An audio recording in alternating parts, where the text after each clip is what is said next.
सहनाववतु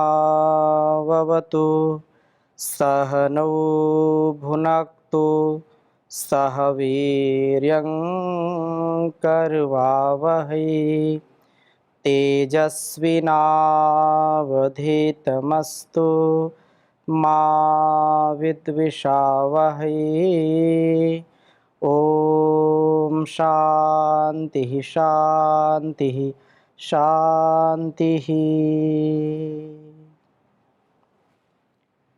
वेदो अखिलो धर्म मूलम।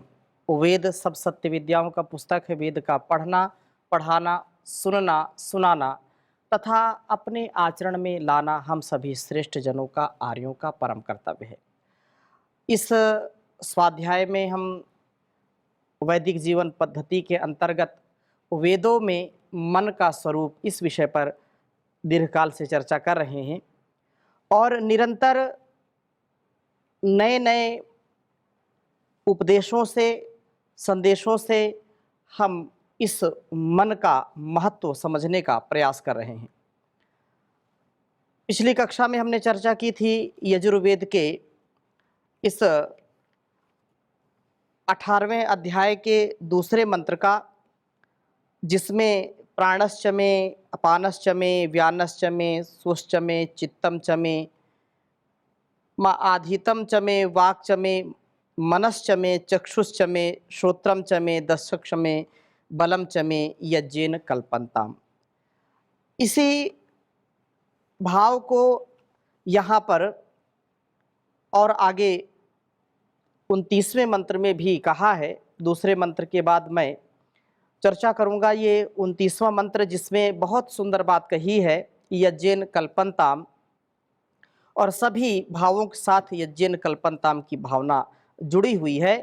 कहा कि ओम आयुर्यज्ञेन कल्पन्ताम, प्राणो यज्ञेन कल्पन्ताम, चक्षुर्यज्ञेन कल्पन्ताम, श्रोत्रम यज्ञेन कल्पताम, वाग यज्ञेन कल्पताम, मनो यज्ञेन कल्पन्ताम, आत्मा यज्ञेन कल्पताम, ब्रह्मा यज्ञेन कल्पताम, ज्योतिर्यज्ञेन कल्पताम, स्वर्ग यज्ञेन कल्पताम, पृष्ठ यज्ञेन कल्पताम, यज्ञो यज्ञेन कल्पताम, स्तोमश्च यजुश्च ऋक्च सामच बृहच्च रथनान्तरञ्च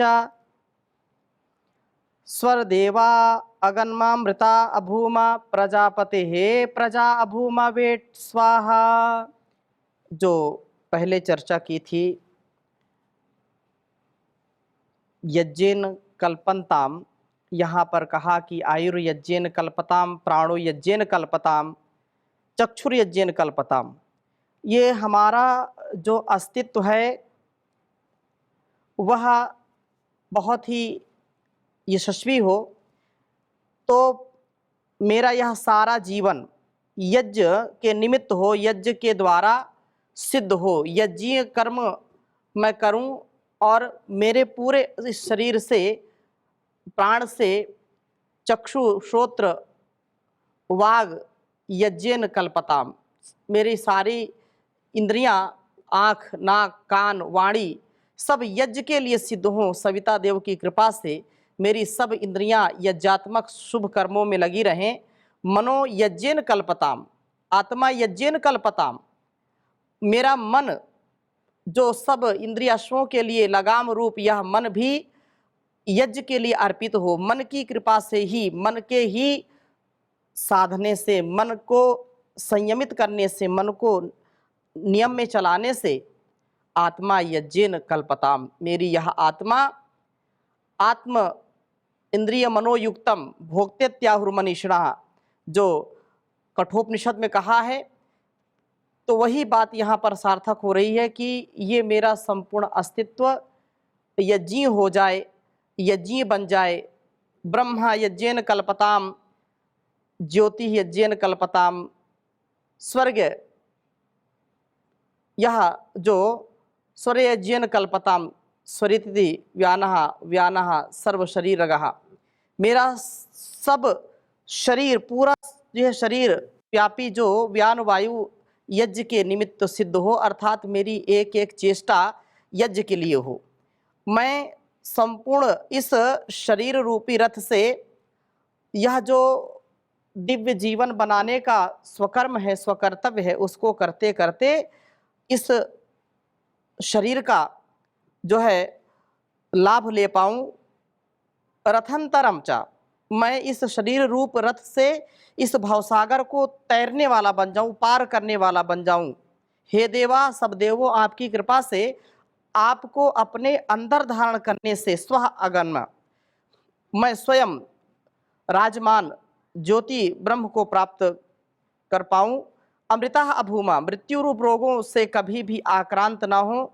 इस प्रकार प्रजापते है प्रजा अभूमा, प्रजा जो है प्रभु की प्रजा बने, प्रभु की प्रजा बन करके सत्क्रिया द्वारा स्वाहा हम प्रभु के प्रति अपना अर्पण करने वाले बने, समर्पण करने वाले बने। जो भी हम कर्म कर रहे हैं उसको प्रभु के अर्पित करने वाले बने।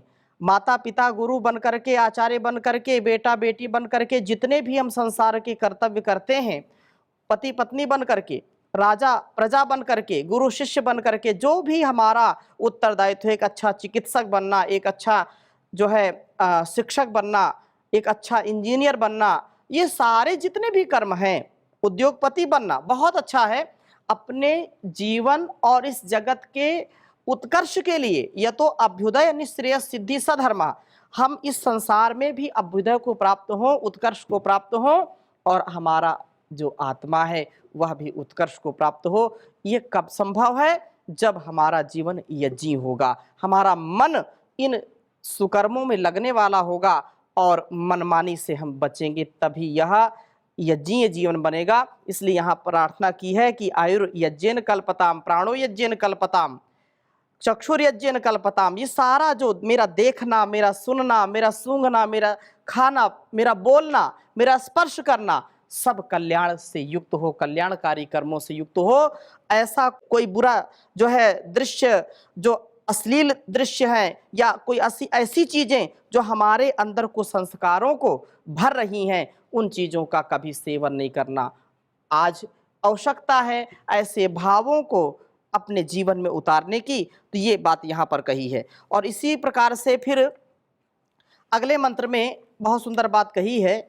यह जो जीवन है हमारा, यह सार्थक हो, इसके लिए मन को हम नियंत्रण में रखें तो बहुत सुंदर होगा।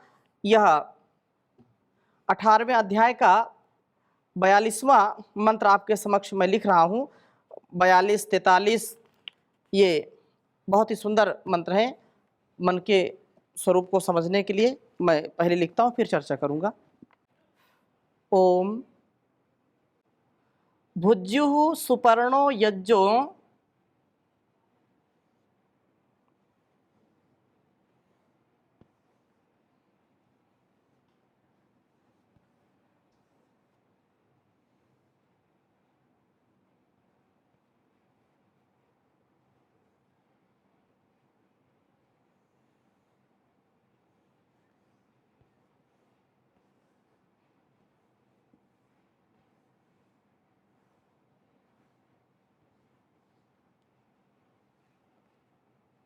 सुपर्णो यज्ञो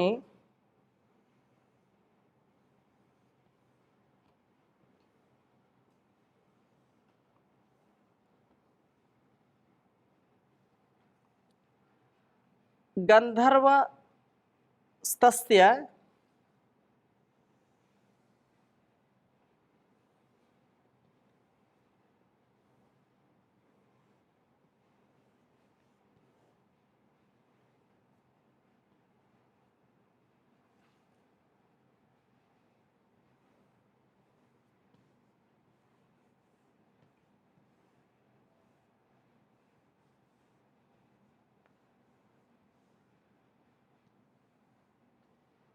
गंधर्वस्तस्य दक्षिणा अप्सरसा।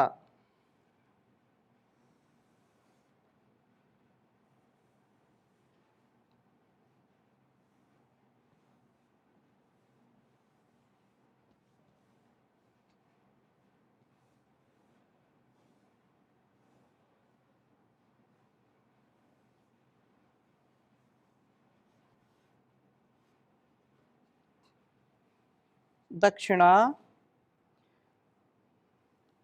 अप्स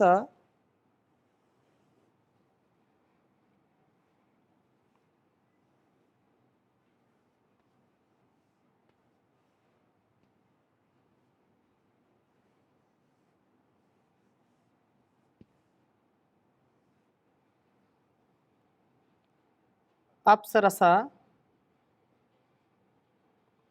स्तावा नाम।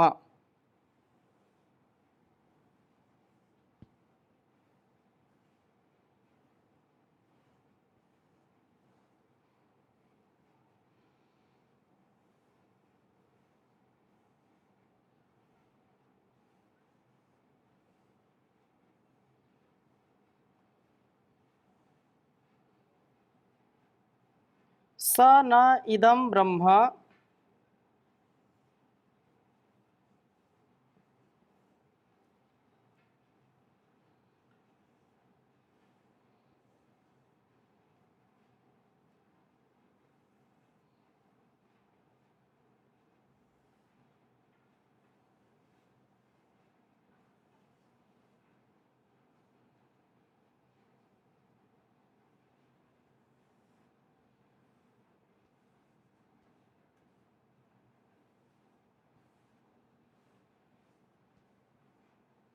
ब्रह्म क्षत्रं पातु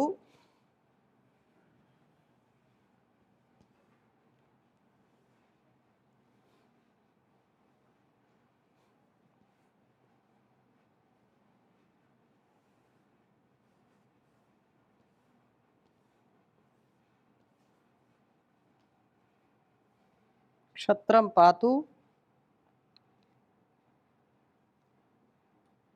तस्मै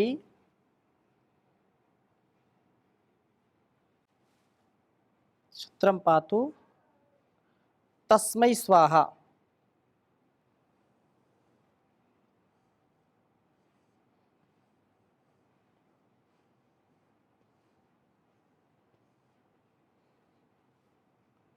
तस्मै स्वाहा।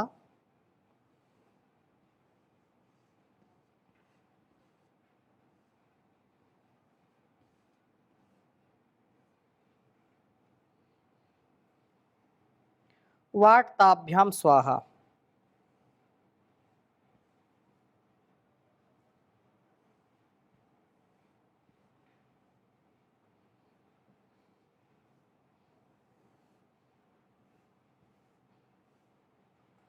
वाट्ताभ्यां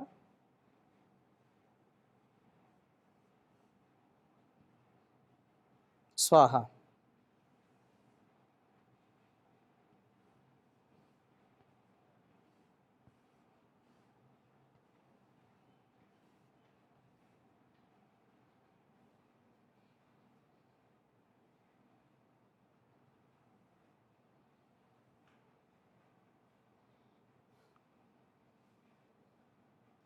यजुर्वेद का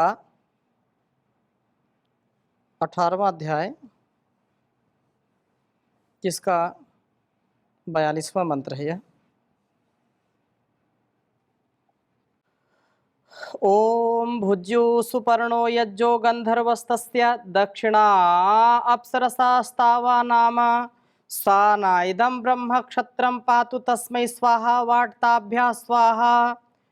ओम भुज्यो सुपर्णो यज्जो गंधर्वस्तस्य दक्षिणा अप्सरसा स्थावा नाम स न इदं ब्रह्म क्षत्रं पातु तस्मै स्वाहा। वाट्ताभ्या स्वाहा। बहुत सुंदर बात कही है। एक राजा का कर्तव्य क्या है, और राजा का अपना मूल कर्म मन को नियंत्रण में करके, इंद्रियों को नियंत्रण में करके प्रजा की रक्षा करना, प्रजा का रंजन करना, जो इस में बताया गया है।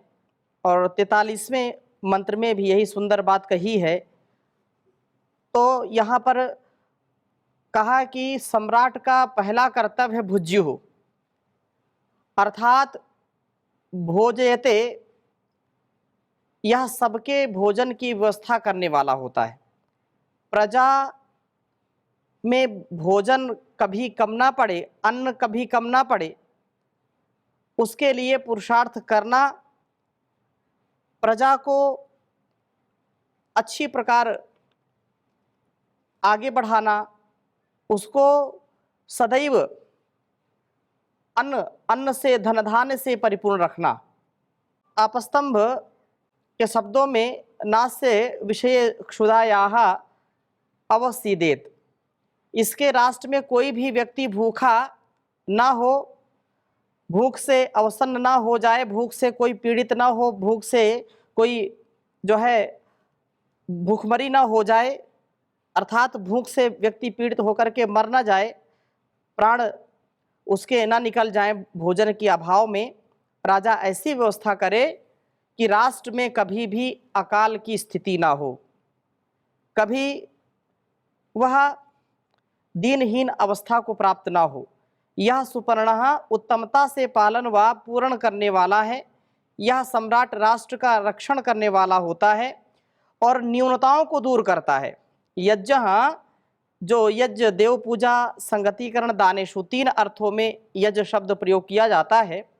तो यह संगतिकरण, यह प्रजाओं के साथ मिलजुल करके रहने वाला हो, प्रीति रखने वाला हो।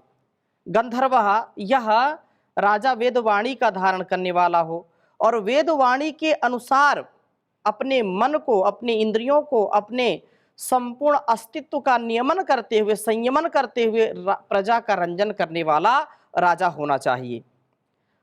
और वह अपने बाहुबल से, अपने धीरता, वीरता, गंभीरता से पूरे राज्य में प्रकाश करने वाला होना चाहिए, ऐसा उसका शासन हो। तस्य, उस सम्राट के अप्सरसा, अध्यक्ष, दक्षिणा, अपने कार्यों में बड़े चतुर होते हैं, प्रजा की मनोवृत्ति को समझते हुए बड़ी कुशलता से प्रजा कार्यों के साधक होते हैं। अतएव स्तावा नाम, प्रजाओं से प्रशंसित होकर के स्तावा नाम वाले होते हैं। सह, वह राजा, न हमारे इदम ब्रह्म क्षत्रम पातु, इस जान व बल की रक्षा करें। तस्मै स्वाहा, उस राजा के लिए हम धन का जो है दान करते हैं, कर के रूप में उसको देते हैं, और उसका जो है स्वधन, धन का कर के रूप में त्याग करें, अर्थात उसको जरूर दें। वह राजा वाट, प्रजा हित के लिए इस धन का विनियोग करे। ताभ्यः स्वाहा, उन अध्यक्षों के लिए भी हम अपने स्वार्थ को छोड़ करके, उनका त्याग करके कार्यों में सहायक होते हैं। राष्ट्र में कोई भूख से मरे नहीं, राजा ऐसी उत्तम व्यवस्था करें और अपने जीवन की न्यूनताओं को दूर करके प्रजाओं के जो है रक्षण के लिए, प्रजाओं में जो न्यूनताएं हैं, जो संकीर्णताएं हैं, उनका भी वह संयमन करे, उनको दूर करने का प्रयत्न करे, कभी कोई न्यूनताएं उत्पन्न ही ना हो। अध्यक्ष कुशलता से कार्य करें, इतनी कुशलता से कि वे राजा और प्रजा जो है प्रशंसित हों, वो प्रसन्न रहें। और फिर यहाँ 43वें मंत्र में कहा कि ओम प्रजापतिर्विश्वकर्मा मनो गंधर्वस्तस्य ऋक्सामान्याप्सरसा एष्टयो नाम सा न इदम ब्रह्म क्षत्रम पातु तस्मै स्वाहा वार्ताभ्या स्वाहा।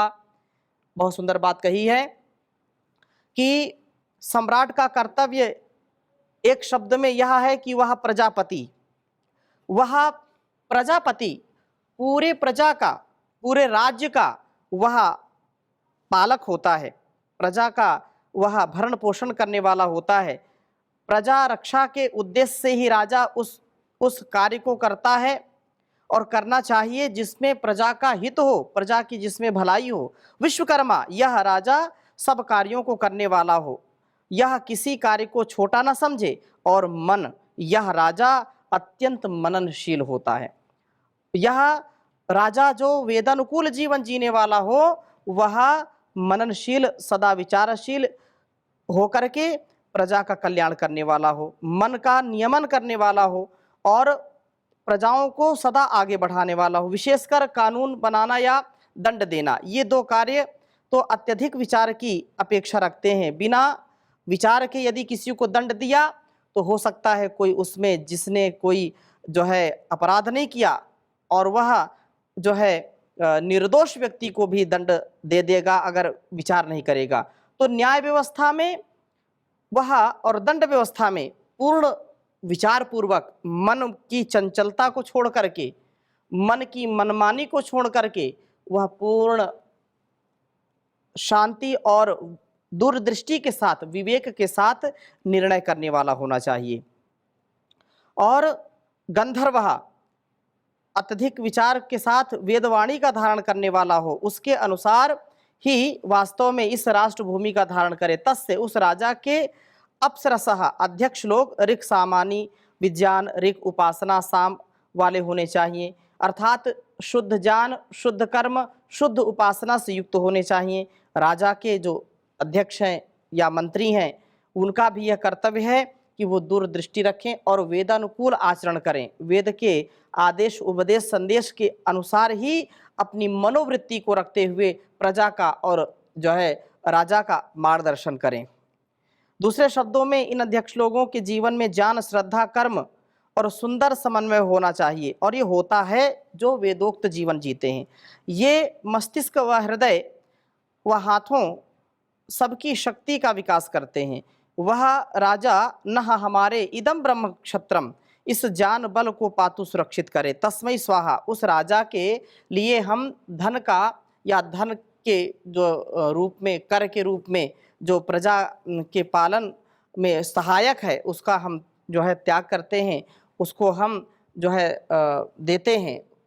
वह राजा वाट इस धन को फिर प्रजा को ही प्राप्त कराने वाला हो, प्रजा के हित में ही उसका विनियोग करे। ताभ्या स्वाहा, उन अध्यक्षों के लिए हम स्वार्थ का त्याग करते हैं, अपने आराम को छोड़ करके उनके कार्यों में हम सहायक होते हैं। प्रत्येक जो है राज्य के जो वहाँ के राजा, वहाँ के जो है मंत्री, महामात्य या जो है जो वहाँ की व्यवस्था है, उस व्यवस्था में प्रजा को भी भरपूर सहयोग देना चाहिए, तभी वह राष्ट्र उन्नत होता है। जहाँ के राजा और जहाँ की प्रजा मनमानी करते हैं, राजा भी मनमानी कर रहा है, राज्य के अध्यक्ष भी मनमानी कर रहे हैं, मंत्री संतरी भी मनमानी कर रहे हैं, जहाँ जो बनाया कर दिया और प्रजा भी मनमानी करती है, तो वह राज्य कभी भी, वह देश कभी उन्नत नहीं होगा, वह राष्ट्र कभी उन्नत नहीं होगा। जहाँ पर संग छध्वम संवदध्वम सम्मो मनांसि जानताम देवा भागम यथा पूर्वे संजानाना उपासते, जब सबके मन, सबके हृदय एक समान होंगे, उन्नति के पथ पर जब सब आगे बढ़ने वाले होंगे, तो एक व्यक्ति से लेकर के राष्ट्र तक हमारा बहुत सुंदर और यशस्वी होगा। क्योंकि एक व्यक्ति जो राजा के रूप में है, एक व्यक्ति जो प्रजा के रूप में है, एक व्यक्ति जो सुरक्षा के जो है का दायित्व देखता है, एक प्रजा का मार्गदर्शन करने वाला है, सबका जीवन राष्ट्र और इस संसार, इस पूरे संपूर्ण विश्व की कल्याण की भावना से ओतप्रोत होना चाहिए।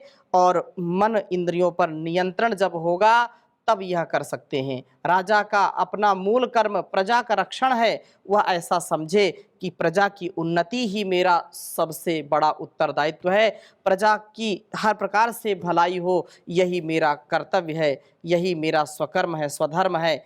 वह अपने स्वयं सब कर्मों को करता हुआ प्रजा में जो है श्रम को, आदर को बढ़ावे, श्रम के आदर को बढ़ावे। जो श्रम करते हैं, जो सेवा करते हैं, उनको प्रोत्साहन दे, उनको उत्साह दे, तो वह जो है निसंदेह वह राजा और वह प्रजा अवश्य ही बहुत ही यशस्वी और बहुत ही सुंदर जीवन वाले हो जाएंगे। तो आगे और हम चर्चा करेंगे, अभी यहीं पर विराम लेते हैं। ओम शांति शांति शांति।